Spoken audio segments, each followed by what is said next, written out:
Dari cebong per 10.000 itu biasanya kita habis 8 sak pakan 10 kilo itu.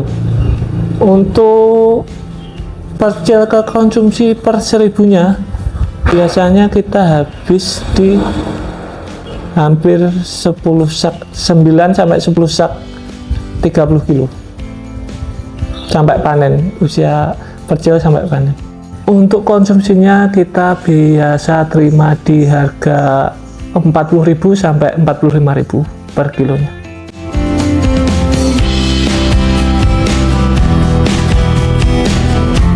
Saya untuk lokal sampai ke Surabaya, Sidoarjo, Jawa Tengah. Untuk luar pulaunya sampai ke Kendari, Manado, sama Batam.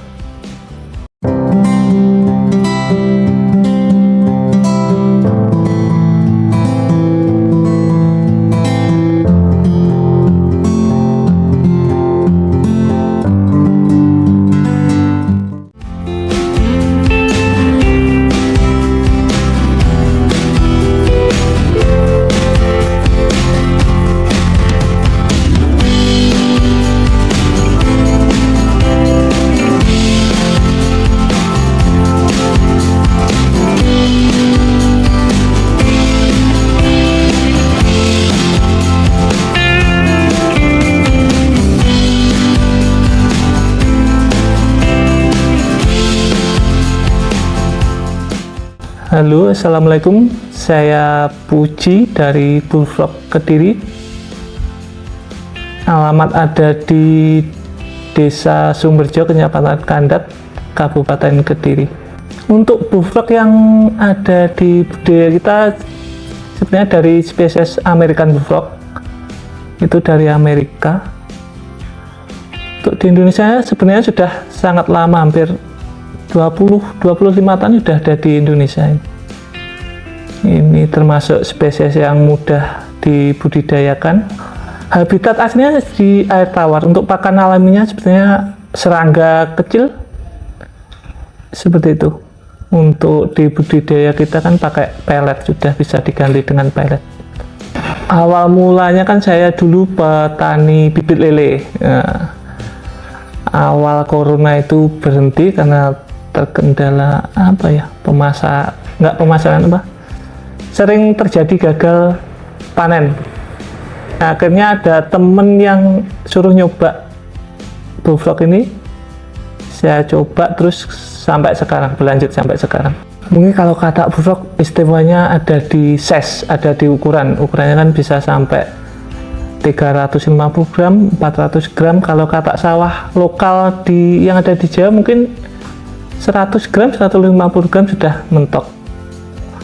Harganya kita bisa lebih tinggi dari katak sawah. Untuk harga hidup per kilonya ada di 40 sampai 45.000 untuk American Bullfrog ini. Kalau potensi pasar sebenarnya sangat luas, Mas. Kita bisa kirim ke luar pulau juga. Untuk di area Jawa kita biasa kirim ke restoran.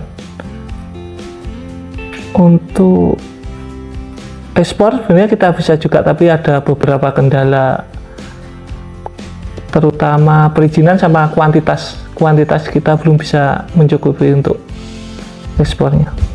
Saya untuk lokal sampai ke Surabaya, Sidoarjo, Jawa Tengah. Untuk luar pulaunya sampai ke Kendari, Manado, sama Batam. Untuk pengepulnya biasanya langsung disetor ke restoran. Untuk pengecernya kok masih sedikit banget untuk pengecer kodok bullfrog ini. Ya, rata-rata ke restoran. Untuk memulai yang pertama pastinya kolam bisa pakai kolam beton atau kolam terpal bisa juga. Yang kedua pasti air yang melimpah, karena faktor keberhasilan utama ada di kebersihan air nanti. Untuk pembinaan kita biasanya memainkan sendiri di kolam, itu pakai satu pasang, satu jantan, satu betina. Itu untuk satu kolam. Itu nanti biasanya bertelur 5.000 sampai 15.000 usia telur, untuk telur sampai jadi kecebong itu biasanya makan waktu 1 minggu dari telur. 1 minggu, hari kelima dari jadi kecebong itu baru bisa dikasih makan. Untuk yang kodok jantannya, ciri spesifiknya ada di badannya. Kalau badannya kuning, badan bawah itu kuning, biasanya jantan. Kalau betina warna putih, postur tubuh cenderung lebih bulat untuk yang betina, untuk yang jantannya lebih panjang. Untuk habis itu sudah bisa diberi makan usia 5 hari. Untuk manajemen air bisa diganti pagi dan sore. Habis diganti air baru bisa kita kasih makan secukupnya lah, jangan sampai tersisa terlalu banyak di kolam. Untuk kecebong biasanya kita pakai pelet pabrikan itu. Kalau untuk protein tambahan cebong sebenarnya bagusnya itu kasih makan kayak daging ayam, daging lele itu lebih bagus lagi. Daging lele sama daging ayam direbus. Dari cebong per 10.000 itu biasanya kita habis 8 sak pakan 10 kilo itu. Untuk percil ke konsumsi per 1000-nya biasanya kita habis di hampir 10 sak, 9 sampai 10 sak 30 kilo sampai panen, usia percil sampai panen. Untuk cebong kita paling sebulan sekali kita sortir. Untuk yang sudah keluar kaki itu paling 3 hari, 4 hari sekali kita adakan sortir. Yang sudah keluar kaki kita sendirikan. Tujuannya biar ukuran lebih seragam sama mempercepat pertumbuhan juga. Soalnya kan kalau besar kecil, nanti yang kecil kalah saing di pakannya. Untuk tingkat kematian atau risiko kematian dari cebong ke percil itu biasanya 70-80%. Misalnya kita tebar cebong 10.000, nanti kita bagusnya kita bisa dapat percil 7.000 sampai 8.000 ekor. Untuk yang dari percil ke konsumsi itu lebih minim lagi, biasanya di angka, untuk kematiannya di angka 5% paling tinggi. Biasanya kalau suhu, bagusnya kan suhu stabil di agak panas di 28-29 ya. Kalau agak dingin biasanya kita ngakalinya tetap dikocor, itu sering-sering dikocor biar suhunya nggak terlalu dingin. Kocoran kalau dewasa biasanya pemeliharaan nggak terlalu sering dikocor, nggak apa-apa. Untuk yang size konsumsi itu cukup dibersihkan 2 hari sekali, pagi dan sore. Habis itu dikasih air lagi, dikasih pakan, sudah cukup. Untuk pakan kita biasanya langsung tabur aja di kolam secukupnya, frekuensinya 2 kali sehari juga setelah dibersihkan itu. Waktunya pagi sama sore. Pagi paling jam 8, kalau sore jam 4. Untuk pembesaran biasanya kita kasih 75 sampai 85 ekor per meter persegi. Itu biar nggak terlalu padat juga, nanti pertumbuhannya bisa maksimal. Untuk penyakit pada katak bullfrog sebenarnya sangat minim ya, tapi yang sering umum terjadi itu kaki merah. Kaki merah biasanya kita pakai obat biru, kalau nggak obat biru kita kasih garam grosok itu. Nah, biasanya untuk kaki merah tanda-tandanya ada di paha atau kaki depan itu lecet-lecet, ada merah-merahnya itu kayak iritasi, orang iritasi itu sama. Kalau ternyata biasanya nafsu makan menurun, terus kurus, kalau nggak segera ditangani mungkin bisa mati. Untuk teman-teman yang pengen bermitra, kita bisa dicebong dari cebong, nanti ambil cebong dari kita, nanti ambil untuk jadikan percil. Kalau sudah jadi percil kita bisa ambil lagi, seperti itu. Untuk yang konsumsi kita bisa langsung dari percil, biasanya kita kirim percil, nanti konsumsi kita ambil seperti itu. Untuk cebong biasanya kita jual di harga 350. Durasi biasanya 4-5 bulan itu sudah bisa dipanen.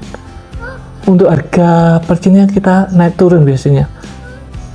Kadang 1.500, kadang 1.700, seperti itu. Percil ke konsumsi biasanya makan waktu 4 bulan sampai 5 bulan juga. Itu nanti bisa sampai size 250 gram sampai 350 gram per ekor. Untuk konsumsinya kita biasa terima di harga 40.000 sampai 45.000 per kilonya. Untuk pasar buffalo ini kan saingannya katak sawah. Kalau katak sawah musim penghujan keluar tuh biasanya permintaan agak menurun sedikit seperti itu. Kalau cuaca sudah kembali panas biasanya permintaan sudah ramai lagi. Sebenarnya kalau untuk lokal seperti Surabaya, Sidoarjo itu biasa kita kirim sendiri pakai pickup seperti itu. Untuk daerah yang sudah keluar dari Jawa Timur biasanya kita pakai KI8. Nah, untuk yang di luar pulau kita biasa pakai pesawat itu. Untuk yang lokal Jawa Timur, Jawa Tengah itu biasanya kita pakai keranjang buah, keranjang lengkeng itu kita biasa isi 7-8 kilo per keranjang. Untuk yang luar pulau biasanya kan pihak pengiriman itu minta box styrofoam standar pengiriman pesawat, ya biasanya kita pakai itu juga untuk yang luar pulau. Ekspedisi 24 jam full di dalam tempat yang sama tanpa perawatan itu kuat. Jadi 24 jam full pengiriman masih aman lah. Kalau lebih dari itu untuk konsumsi bisa sampai 2 hari, paling nanti terjadi susut lebih banyak kalau lama di perjalanan lama. Buang biasanya kita pakai, kalau keluar pulau kita pakai sama kayak ikan, pakai oksigen. Itu per kantong bisa kita kasih 5.000 ekor. Kalau kecil 10.000 ekor bisa. Untuk percilnya lebih sensitif lagi. Biasanya kurang dari 24 jam. Itu kita pakai keranjang lengkeng, kita isi 250 per ekor. Untuk harapannya mungkin kita memperluas pasar lah, supaya kalau musim penghujan nanti nggak terlalu mandek, untuk bisa mengurus izin ekspor juga, biar juga bisa menyerap teman-teman petani juga hasil panennya. Untuk teman-teman sebenarnya kita sudah dapat calon buyer, tapi kita terkendala kuantitas sama standar pengolahan untuk ekspor, sama izin-izinnya juga kita juga belum bisa dapat juga. Untuk teman-teman yang mau belajar atau mulai budidaya, bisa datang ke kolam atau bisa dihubungi di WA 087 880 136 328. Nanti kita bisa bantu mengarahkan lah, atau kasih tahu cara supaya hasilnya bagus. Saya Pujianto, terima kasih sudah menonton channel Bicara Ikan. Inilah inspirasi usaha perikanan versi saya. Wassalamualaikum warahmatullahi wabarakatuh.